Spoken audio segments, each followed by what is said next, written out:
8वीं कक्षा के विद्यार्थियों को मेरा नमस्कार। YouTube चैनल लर्न विद संदीशा में आप सभी का स्वागत है। मैं हूं संदीप शर्मा। आज हम विभाग द्वारा भेजे गए साप्ताहिक अभ्यास प्रश्न पत्र 1 को हल करेंगे। ये प्रश्न पत्र टर्म 2 के पाठ्यक्रम के अनुसार तैयार किया गया है। इसके कुल अंक हैं 17। इसमें देखिए भाग क है। भाग क में प्रश्न नंबर 1 है, निम्नलिखित पद्यांश में से किसी एक पद्यांश का सरलार्थ लिखें। यहाँ पर आपको 2 पद्यांश दिए गए हैं, आपने किसी एक पद्यांश का सरलार्थ लिखना है। इसके बाद अगला प्रश्न है, निम्नलिखित प्रश्नों में से किन्हीं 3 प्रश्नों के उत्तर लगभग 4 या 5 पंक्तियों में लिखें।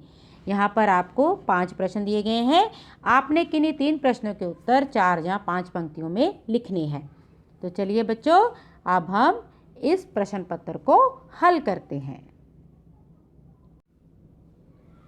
देखिए पहले प्रश्न में है, निम्नलिखित पद्यांश की सप्रसंग व्याख्या करें। पहला पद्यांश है, जब हर क्षण का एहसास कराती माँ तब समय बन जाती माँ, जगने में उसके प्रभात है, सोने में उसके रात है, जब हर विपदा को हराती माँ तब हिमालय बन जाती माँ।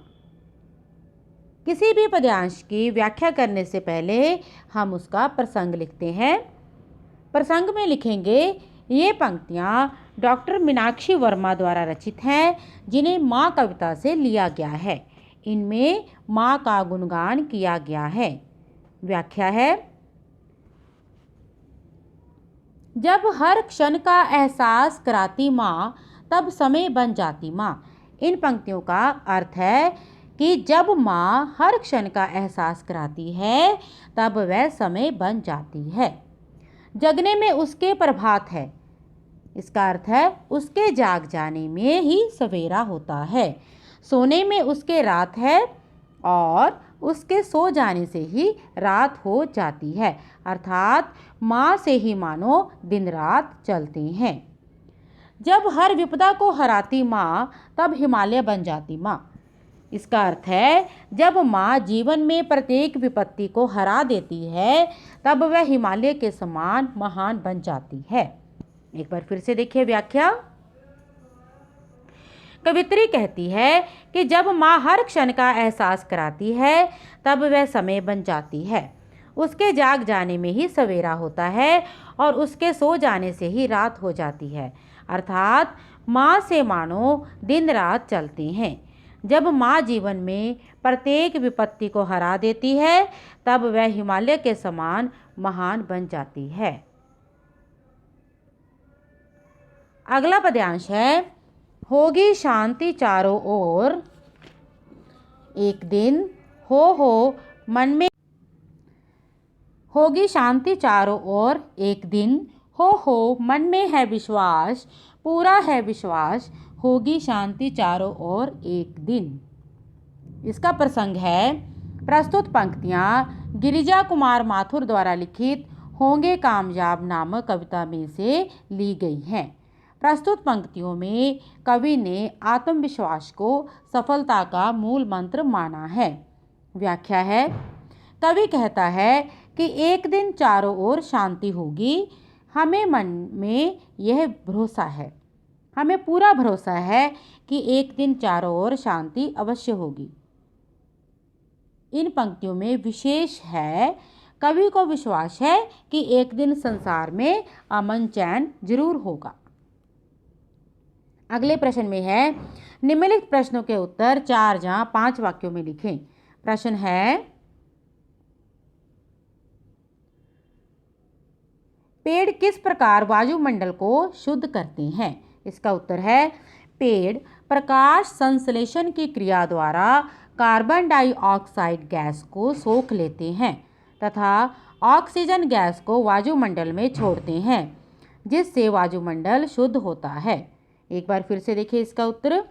प्रश्न है, पेड़ किस प्रकार वायुमंडल को शुद्ध करते हैं? इसका उत्तर है, पेड़ प्रकाश संश्लेषण की क्रिया द्वारा कार्बन डाइऑक्साइड गैस को सोख लेते हैं तथा ऑक्सीजन गैस को वायुमंडल में छोड़ते हैं, जिससे वायुमंडल शुद्ध होता है। अगला प्रश्न है, बॉर्डर पर झंडा उतारने की रस्म कैसे संपन्न होती है? इसका उत्तर है बॉर्डर पर झंडा उतारने की रस्म सायं 5 बजे शुरू होती है। ये रस्म लगभग आधे पौने घंटे तक चलती है। इसमें बीएसएफ के जवान पूरे उत्साह एवं जोश से परेड में हिस्सा लेते हैं। वे पूरे वेग से अपने बूट धरती पर मारते हैं। झंडा उतारते समय लोहे के दोनों गेट खोल दिए जाते हैं। दोनों देशों के सैनिक परस्पर हाथ मिलाते हैं। धीरे धीरे दोनों देशों के जवान संगीत की मधुर ध्वनि में अपने अपने देश के झंडे उतारकर संभाल लेते हैं और गेटों को फिर से बंद कर दिया जाता है। एक बार फिर से देखिए, प्रश्न है बॉर्डर पर झंडा उतारने की रस्म कैसे संपन्न होती है? इसका उत्तर है बॉर्डर पर झंडा उतारने की रस्म सायं 5 बजे शुरू होती है। ये रस्म लगभग आधे पौने घंटे तक चलती है। इसमें बीएसएफ के जवान पूरे उत्साह एवं जोश से परेड में हिस्सा लेते हैं। वे पूरे वेग से अपने बूट धरती पर मारते हैं। झंडा उतारते समय लोहे के दोनों गेट खोल दिए जाते हैं। दोनों देशों के सैनिक परस्पर हाथ मिलाते हैं। धीरे धीरे दोनों देशों के जवान संगीत की मधुर ध्वनि में अपने अपने देश के झंडे उतारकर संभाल लेते हैं और गेटों को फिर से बंद कर दिया जाता है। अगला प्रश्न है सहयोग के 2 उदाहरण लिखें। इसका उत्तर है पहला उदाहरण है लोहा पारस के सहयोग से सोना बन जाता है। दूसरा उदाहरण है कमजोर तिनका भी अनेक तिनकों के सहयोग से मजबूत रस्सी बन जाती है। फिर से देखिए, प्रश्न है सहयोग के 2 उदाहरण लिखें। इसका उत्तर है पहला उदाहरण है लोहा पारस के सहयोग से सोना बन जाता है। दूसरा उदाहरण है कमजोर तिनका भी अनेक तिनकों के सहयोग से मजबूत रस्सी बन जाता है। एक बार फिर से देखिए, लोहा पारस के सहयोग से सोना बन जाता है और दूसरा उदाहरण है कमजोर तिनका भी अनेक तिनकों के सहयोग से मजबूत रस्सी बन जाती है। अगला प्रश्न है साइंस सिटी में आपको देखने में जो सबसे अच्छा लगा उसके बारे में लिखें। इसका उत्तर है साइंस सिटी में सबसे अच्छा डायनासोर पार्क लगा। इसमें सब तरह के अलग अलग डायनासोर हैं जिन्हें 45 अलग अलग मॉडलों में दिखाया गया है। 35 फुट ऊंची विचित्र आकृति में 4 हिलते जुलते मुंह फैलाते तथा आवाज़ें निकालते डायनासोर दिखाई देते हैं। एक बार फिर से देखिए प्रश्न, साइंस सिटी में आपको देखने में जो सबसे अच्छा लगा उसके बारे में लिखें। इसका उत्तर है साइंस सिटी में सबसे अच्छा डायनासोर पार्क लगा। इसमें सब तरह के अलग अलग डायनासोर हैं जिन्हें 45 अलग अलग मॉडलों में दिखाया गया है। 35 फुट ऊंची विचित्र आकृति में 4 हिलते जुलते मुंह फैलाते तथा आवाज़ें निकालते डायनासोर दिखाई देते हैं। अगला प्रश्न है हामिद के चरित्र की प्रमुख विशेषताएं लिखें। देखिए, हामिद के चरित्र की प्रमुख विशेषताएं इस प्रकार हैं। पहली विशेषता है त्यागी। हामिद बड़ा त्यागी लड़का है। वह अमीना के दिए पैसे अपने लिए खर्च नहीं करता बल्कि उनसे वह दादी के लिए चिमटा लाता है ताकि रोटी सेकते समय उसकी उंगलियां ना जलें। उन पैसों से वह ना कोई खिलौना लेता है और ना उनसे खाने की चीज़ें खरीदता है। आगे है संतोषी। हामिद के साथ ही महमूद, मोहसिन, नूरे और शमी ऊँटों और घोड़ों पर बैठकर एक पैसे में 25 चक्करों का मज़ा लेते हैं, लेकिन हामिद एक पैसा खोना नहीं चाहता। वह बड़ा संतोषी है। हामिद खिलौने के लिए भी पैसे खर्च नहीं करता और ना मिठाई खाने की इच्छा रखता है। आगे है बुद्धिमान। वह अपने घर की हालत समझता है। जब उसके साथी चिमटा खरीदने पर उससे हंसी मखौल करते हैं तब वह अपनी युक्तियां देकर उनको कायल कर लेता है। सब उसे अपने खिलौने दिखाने लगते हैं और उसका चिमटा नहीं खरीदता।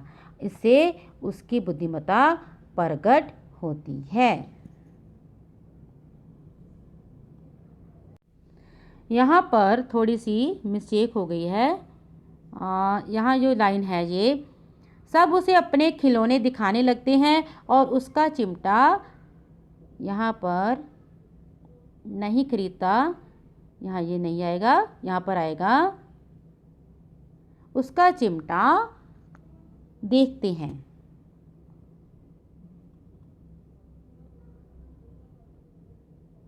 देखते हैं, इससे उसकी बुद्धिमत्ता प्रकट होती है। एक बार फिर से देखिए इसका उत्तर।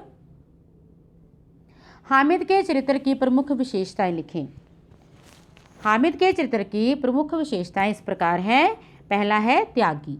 हामिद बड़ा त्यागी लड़का है। वह अमीना के दिए पैसे अपने लिए खर्च नहीं करता, बल्कि उनसे वह दादी के लिए चिमटा लाता है ताकि रोटी सेकते समय उसकी उंगलियां ना जलें। उन पैसों से वह ना कोई खिलौना लेता है और ना उनसे खाने की चीज़ें खरीदता है। इसके बाद आगे है संतोषी। हामिद के साथी महमूद, मोहसिन, नूरे और शमी ऊँटों और घोड़ों पर बैठकर एक पैसे में 25 चक्करों का मज़ा लेते हैं, लेकिन हामिद एक पैसा खोना नहीं चाहता। वह बड़ा संतोषी है। हामिद खिलौने के लिए भी पैसे खर्च नहीं करता और ना मिठाई खाने की इच्छा रखता है। इसके बाद है बुद्धिमान।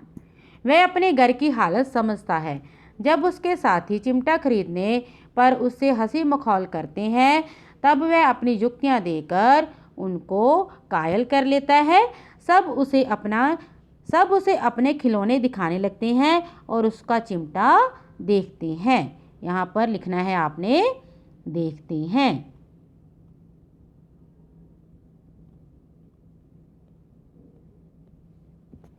इससे उसकी बुद्धिमत्ता प्रकट होती है। हाँ जी बच्चों, ये था अभ्यास प्रश्न पत्र 1 का हल। आपने इसे अपनी नोटबुक में लिखना है। ऐसे और वीडियो लेक्चर पाने के लिए आप मेरा चैनल सब्सक्राइब करें, वीडियो को लाइक करें और ज़्यादा से ज़्यादा अपने क्लासमेट्स के साथ शेयर करें, ताकि सभी बच्चे समय पर अपना कार्य कर सकें और साप्ताहिक अभ्यास प्रश्न पत्र को अच्छे से अपनी नोटबुक में लिख लें। धन्यवाद।